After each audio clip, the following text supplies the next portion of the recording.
This year, we will celebrate 80 years since the end of the Second World War. 80 years since Britain and her allies defeated the Nazis, ended the Holocaust and liberated the concentration camps, brought peace to Europe, one of our country's finest hours. We led the world, not just in standing up to Hitler and winning the war, but in building what came next, creating new forums to foster peace and uphold human rights. The United Nations, led at its birth by the British Liberal Gladwin Gem. NATO, driven by Labour's Ernest Bevin and led by its first Secretary General, the British General, Lord Ismay. The European Convention on Human Rights, drafted by the Conservative, Sir David Maxwell Fyfe. A new forums for trade and economic cooperation forged at Bretton Woods, where that great British Liberal, John Maynard Keynes, played such a crucial role. Ambitiously designed not just to rebuild after years of destruction, but also to prevent the tit-for-tat trade barriers and nationalist protectionist economic policies that caused so much hardship and ultimately led to war. Now, some of those institutions have been more successful than others. Some have withstood the test of time well, some less so. But the point is this: when the world was in crisis, fragile and fearful, Britain took the lead, working with others to create a new order of things. Recognizing that the concerns of one nation so often become the concerns of all nations. And guided by our fundamental British values of democracy, liberty, and respect for the rule of law, we stepped up. Amidst the rubble of war, in the shadow of the Holocaust, and with the new spectre of nuclear weapons, British leadership offered real hope. And despite all the challenges that followed, all the trials and tribulations of the past 80 years, there is no doubt that the world has been better for it. More peaceful and more prosperous than it would have been without Britain's leadership. The United Kingdom standing tall in the world, championing our values, working together with others, a powerful force for good. That is what the world needed 80 years ago, and it is what the world needs so badly again now. Because the world feels very fragile right now, doesn't it? In Eastern Europe, where Vladimir Putin continues to murder Ukrainian civilians and destroy their homes, where he's trying to extend his grip into Georgia, Moldova, and Romania too. Across the Middle East, we've seen so much appalling death and destruction, where despite the welcome news of a ceasefire, Palestinians in Gaza still face a humanitarian crisis, where Hamas still holds innocent people hostage, and where we still have a long road towards a lasting peace. In Sudan, where tens of thousands have been slaughtered and 12 million forced to flee their homes, where the reports of mass killings and horrifying sexual violence against women are stomach-churning. And from devastating wildfires in Los Angeles to horrifying floods in Valencia to catastrophic typhoons in the Pacific, we see the terrible effects of climate change all around us. And we see the impact of it all here in the United Kingdom too. From the refugee crisis on our shores, to the rising food prices in our shops, to sky-high cost of heating our homes, the concerns of one nation so often becoming the concerns of all nations. So much instability and insecurity, so many challenges facing our country and our planet. And all of these challenges are about to be made much tougher when President Trump is sworn in on Monday. Because the truth is, while British leadership helped to shape so many of those crucial post-war creations, the UN, NATO, and the rest, they were also built on the fundamental assumption that the United States, the world's largest economy and its most powerful military force, could be relied upon to play by the rules and uphold the agreements we forged. And whatever else you might say about Donald Trump, it is clear he cannot be relied upon to play by the rules or stick to international agreements. On Monday, he will become the first convicted criminal to take the oath of office. And this is the president who, in his first term, withdrew the United States from the Paris Climate Agreement, the Iran nuclear deal, and the UN Human Rights Council. And he started the process of withdrawing from the World Health Organization, something he reportedly plans to finish this time round.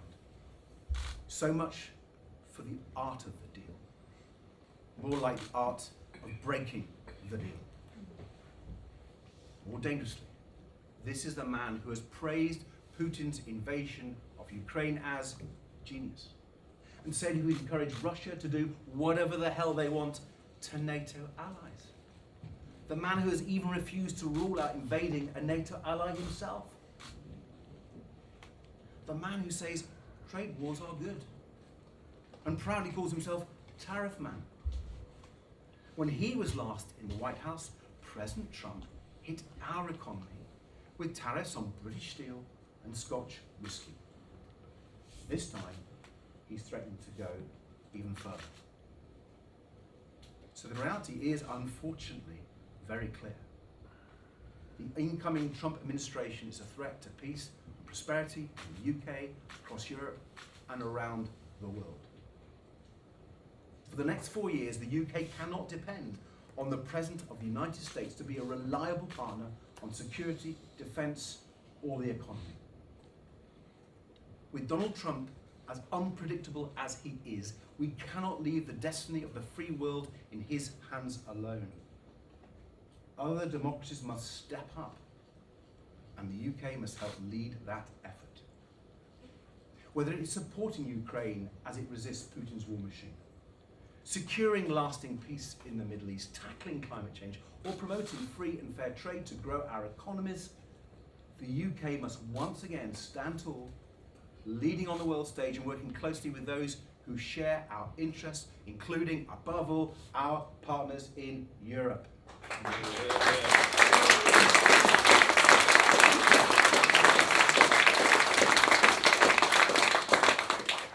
We cannot simply rely on the US to be there, as we too often have done in the past.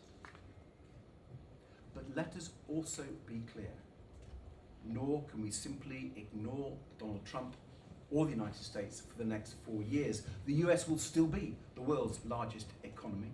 It will still spend more on its military than any other country, and it will still be our biggest trading partner after the European Union. So the question is not whether we deal with Donald Trump. We have to. The question is how. How we deal with the Donald. And the answer cannot be to do what some like Kemi Badenoch would have us do, approach Trump from a position of weakness, go to him cap in hand and beg for whatever trade deal he'll give us, in the hope of avoiding the worst of his tariffs.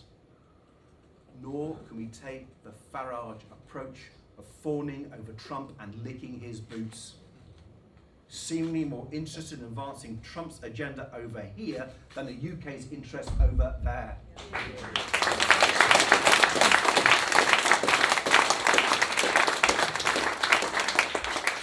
Neither of those is the way to get a good deal for Britain. Neither is the way to get Trump to take us seriously. Just look at what the Donald says in his famous book, The Art of the Deal. Now, I'm not going to do an impression, but I quote, "The worst thing you can possibly do in a deal is seem desperate to make it. That makes the other guy smell blood, and then you're dead. The best thing you can do is deal from strength," says the Donald. If we seem as weak or as desperate as the Conservatives or Reform would have us appear, Trump will treat the UK the same way he has treated so many throughout his career. The Trump-led trade deal that the Conservatives would have us meekly accept would allow big American firms to buy up our NHS, or indeed to undercut responsible British farmers with lower animal welfare and environmental standards. Just like the farmer betraying trade deal the Conservatives signed with Australia and New Zealand in their last parliament.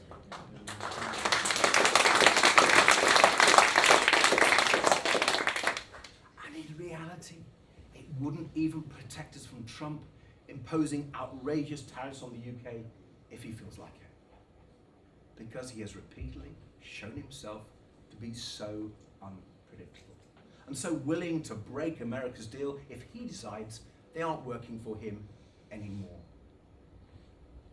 So, how do we deal with Trump from strength?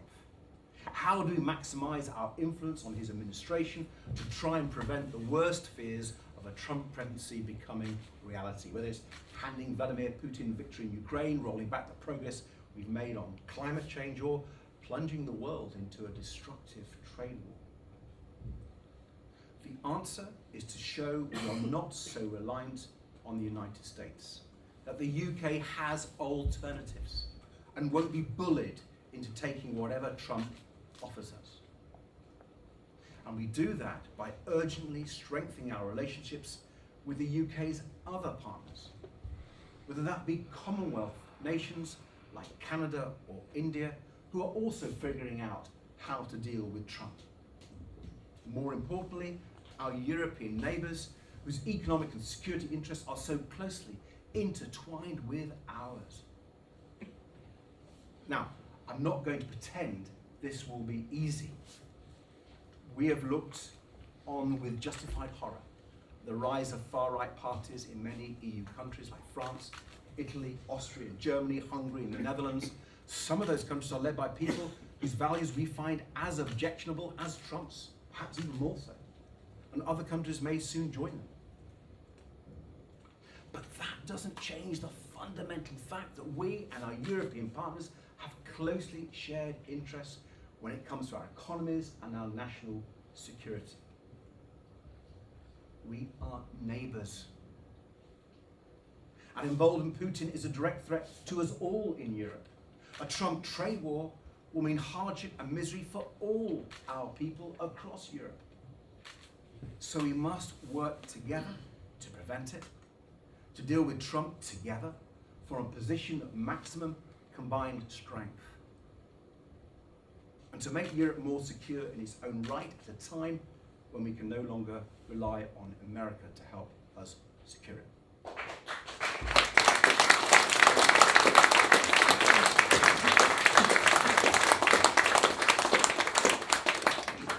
Now, there may be some who scoff at the idea of Britain leading beyond our shores after all the damage the Conservative Party did to our reputation on the world stage and our relationship with Europe.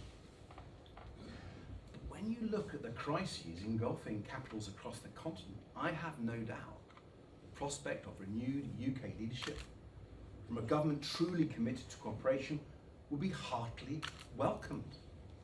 After all, if we don't show that leadership, who will? But there is a lot of work to do after the Conservatives spent years cutting ties of trade, trust, cooperation, and sowing bitterness and hostility instead. Now, the Prime Minister has at least recognised the need to reset our relationship with the EU. But so far, I'm afraid that only seems to amount to saying no more politely than the Conservatives.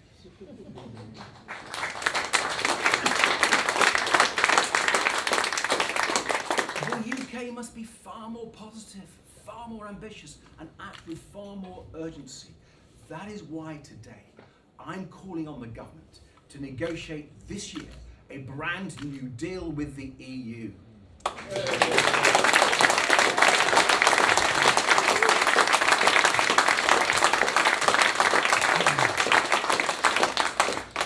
Not just tinkering around the edges of the botched deal the Conservatives signed 4 years ago, but negotiating a better deal for Britain that has at its heart a new UK-EU customs union to come into force by 2030 at the latest.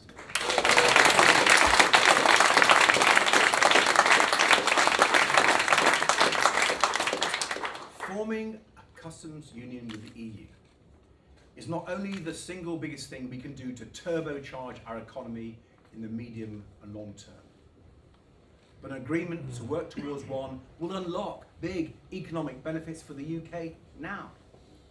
We can start tearing down those conservative trade barriers this year, ripping up the expensive red tape that is holding back British firms, especially small businesses, from selling into Europe, costing our economy billions in lost exports. This isn't just a plan to deal with Trump. It's a growth plan for our country, and how badly we need one of those.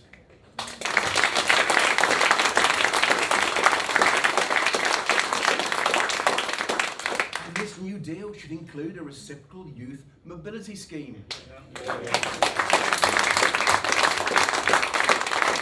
Giving our young people incredible new opportunities to live, work and travel across Europe, are also boosting British employers by helping them recruit the workers they need, especially in hospitality, construction, the creative industries and care, where they are desperately needed.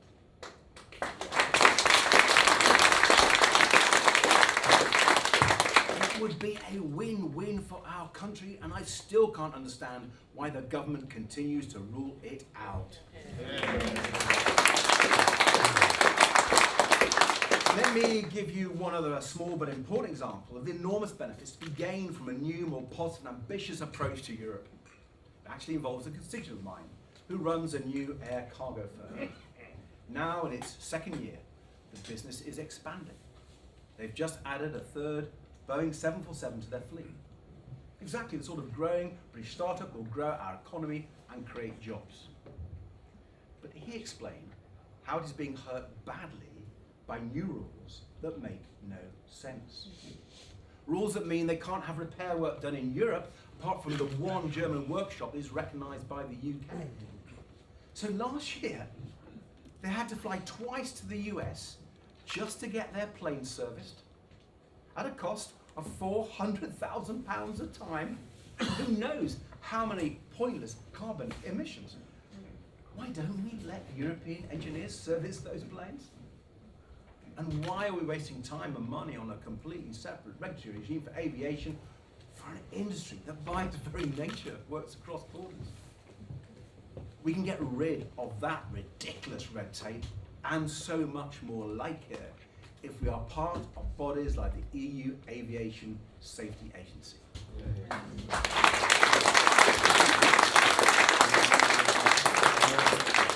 And if we negotiate mutual recognition of qualifications for engineers, for flight crew, and for other professionals, from doctors and dentists to actuaries and accountants, these are benefits we could secure now, before we even form the UK-EU Customs Union. But by making that our explicit goal by 2030 at the latest, by starting the work towards it now, we can make it so much easier to negotiate so many other economic and social benefits. We can rebuild our relationship, our crucial relationship with Europe, so much faster.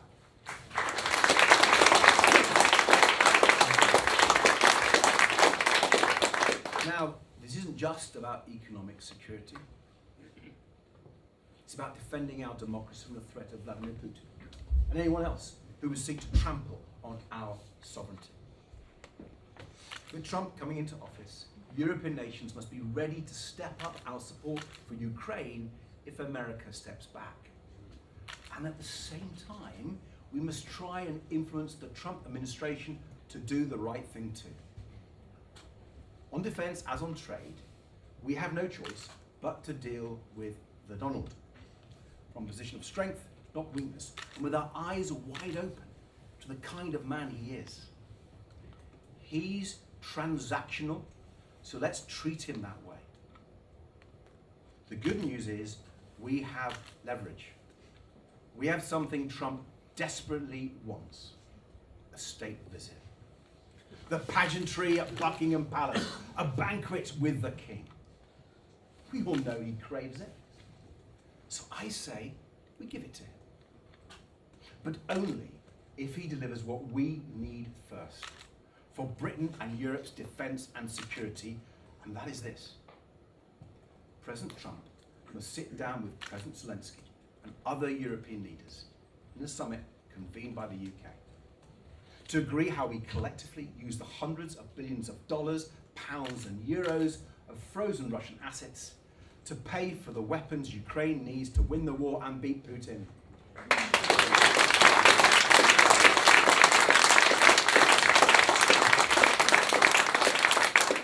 Or to put it in Donald Trump's language, we are going to protect Ukraine and we're going to make Russia pay for it.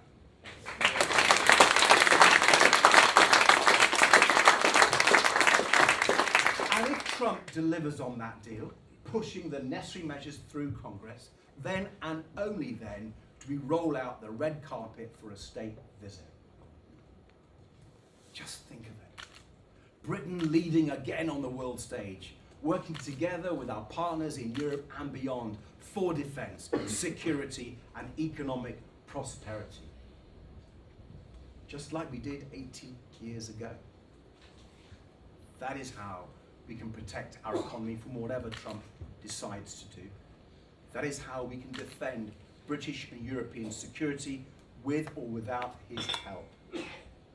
That is how we can deal with President Trump from a position of strength, not weakness. And that is how the UK can once again offer real hope in turbulent times. Thank you.